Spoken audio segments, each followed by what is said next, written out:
దేవుని పిల్లలైన మీ అందరికీ శుభాలు. ఈ దినము దేవుని వాక్యము. ఒకనినొకడు గొప్పగా ఎంచుకొనుడి. రోమాపత్రిక 12వ అధ్యాయము 10వ వాక్యము.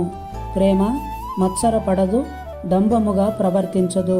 ప్రేమ లేని పరిసయ్యుడు డంబముగా మాట్లాడుచు సుంకరిని చులకనగా చేసెను. కానీ చులకనగా చేయబడిన సుంకరి దేవుడి చేత నీతిమంతునిగా గొప్పవాడిగా ఎంచబడెను.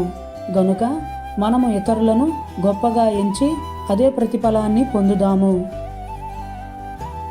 ఊహ కందని ప్రేమలోన భావమే నీవు, హృదయమందు పరవశించు గానమే నీవు. మనసు నిండిన రమ్యమైన గమ్యమే నీవు, మరపురాని కలల సౌధం గురుతులే